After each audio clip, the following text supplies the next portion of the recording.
Vamos a empezar con el primer tema de microeconomía, en el que vamos a hacer una breve introducción a en qué consiste esta disciplina.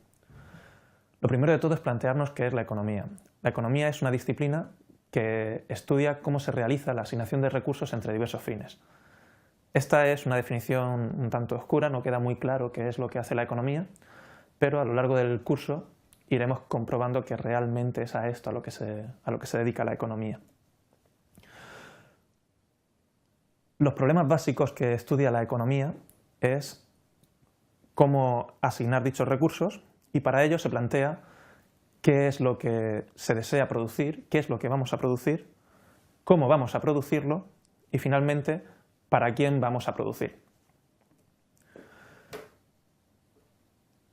A la hora de tomar estas decisiones hay muchísimos agentes económicos que se implican en ellas y que tienen que tomar parte en esa decisión. ¿Qué vamos a producir? ¿Cómo lo vamos a producir? ¿Para quién vamos a producir? Implica coordinar a multitud de agentes económicos. ¿Cómo se lleva a cabo en la sociedad esta coordinación? Tradicionalmente se ha hecho de dos formas distintas. Hay dos grandes tipos de economía que han llegado a una manera de solucionar cómo coordinar a los agentes económicos. Una de ellas sería la economía de planificación central. En ella hay un agente centralizado, quien toma estas decisiones de coordinación. Asigna a cada uno de los agentes su papel. Decide qué es lo que se va a producir, decide quién lo produce y cómo lo produce y a quién se destinan estos recursos. Las economías de planificación central fueron implementadas de forma exhaustiva a lo largo de toda la economía en los antiguos países comunistas, de los cuales quedan ya pocos en la actualidad, básicamente Cuba y Corea del Norte y un poco de China. La otra gran forma de decidir cómo se asignan los recursos es la economía de mercado, que es en la que más vamos a estudiar. ¿Cómo decide la asignación de recursos la economía de mercado? Bueno, pues esta asignación nace de las decisiones combinadas de múltiples individuos. El mercado divide a los individuos en dos grupos, la oferta y la demanda, los que desean vender un producto, los que desean adquirir ese producto, que toman sus decisiones de forma descentralizada. Normalmente en un mercado, los individuos de una y otra parte del mercado observan el precio del producto y a ese precio deciden cuánto desean adquirir de ese producto. De la combinación de todas sus decisiones, de cuánto desean adquirir unos y cuántos desean adquirir otros, surge un precio que equilibra las decisiones de ambos y les lleva a tomar la decisión de cuánto quieren producir, qué se quiere producir y también a quién se asigna. Las economías de mercado están extendidas por todo el mundo y, aunque en un principio nos puede parecer que es la forma de asignar los recursos que existe en la actualidad, que ha triunfado en la actualidad, en realidad las economías actuales son más bien economías mixtas, unas economías que mezclan una parte de planificación central y una parte del mercado. Aunque en muchos productos, la asignación de muchos productos se decide a través de los mercados, el sector público decide de forma centralizada también cómo se asignan muchísimos de los recursos de la economía. De hecho, en un país como en España, aproximadamente un tercio de toda la producción viene definida por el sector público. Y hay países europeos como Francia o Dinamarca o Suecia, donde el gasto del sector público representa algo más de la mitad de la producción. Muy bien, así se asignan los recursos económicos. ¿Cómo podemos comprender el funcionamiento de las economías? Para eso es básico construir modelos económicos. A eso es a lo que nos vamos a dedicar en la asignatura, a construir modelos que nos expliquen cómo funcionan las economías.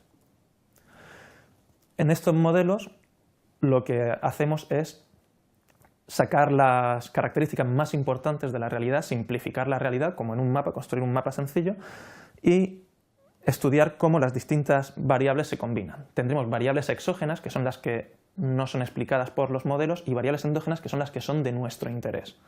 Cuando queremos plantearnos cómo ocurre algo, el modelo nos explica esas variables, que son las variables endógenas. Por ejemplo, si queremos saber cómo en un mercado llega a aparecer el precio de un producto, el precio sería una variable endógena y tendríamos otras variables exógenas, como por ejemplo el número de participantes que toman parte en este mercado. Es fundamental a la hora de construir unos modelos los supuestos que hacemos. Los supuestos son las relaciones básicas que establecemos, que afirmamos que van a ocurrir entre las variables, y dependiendo de si estos supuestos se ajustan adecuadamente a la realidad, el modelo será capaz de explicarla mejor o peor. ¿Qué es lo que hace la microeconomía? La microeconomía, lo que hacemos es modelizar la economía desde una perspectiva individual, desde una perspectiva en la que quien toma la decisión es el agente individual. Un agente individual puede ser un consumidor o puede ser una empresa.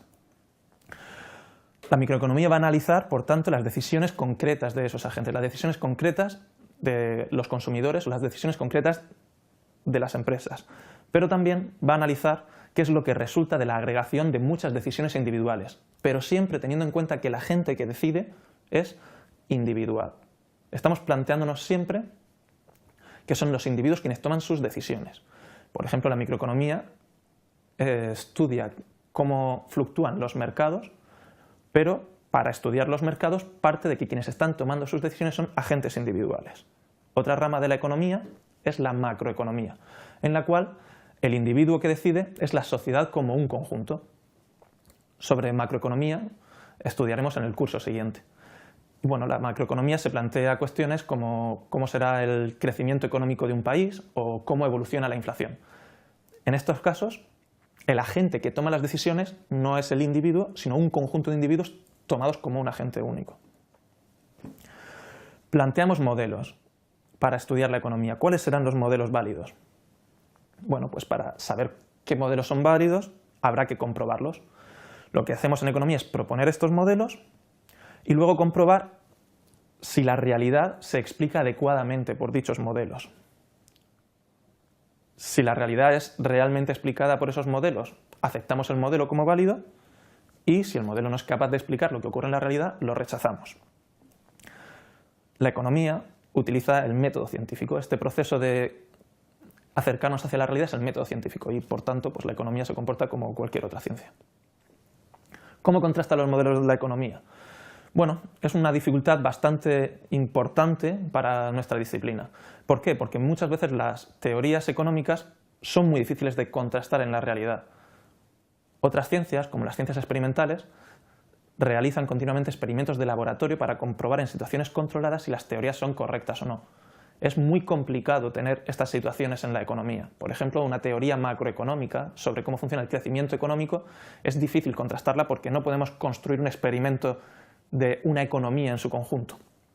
Sin embargo, lo que hace la economía para contrastar la realidad pues es observarla y comprobar si las teorías se comportan adecuadamente, y también se estudian experimentos naturales. Un experimento natural es cuando en una situación real, de forma natural, sin que nuestro objetivo sea comprobar si el modelo se cumple o no, cambian una serie de condiciones en la sociedad de forma que podemos contrastar si lo que dice nuestro modelo ha ocurrido o no.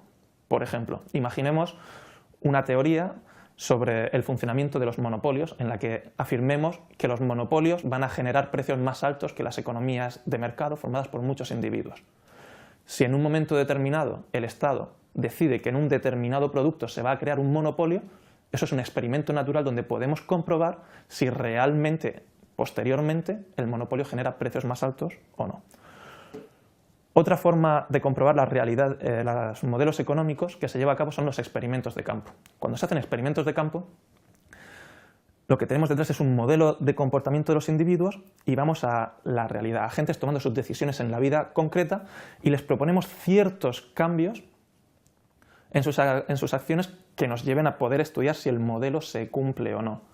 Por ejemplo, podemos pensar que los individuos, cuando actúan de forma gratuita, cuando hacen una actividad de voluntariado, están dispuestos a hacer un mayor esfuerzo. Y podemos pensar que dándoles un incentivo económico aumentaría el esfuerzo que dedicarían a esa actividad gratuita. Un experimento de campo lo que haría sería ir a una ONG real y proponerle a sus voluntarios que cobren por hacer el trabajo que estaban haciendo anteriormente. Y después comprobaría si los voluntarios están dispuestos a trabajar más o no. Por último, la economía también utiliza experimentos de laboratorio. Un experimento de laboratorio es cuando se invita a distintos individuos a que participen en una sala cerrada, un entorno experimental, y se les proponen decisiones económicas. Se les proponen decisiones económicas, ellos toman sus decisiones y se estudia qué es lo que han hecho. De esta manera podemos proponerles situaciones similares a las que predicen los modelos económicos y comprobar si sus decisiones se alinean con el modelo o no, contrastando si este modelo es válido.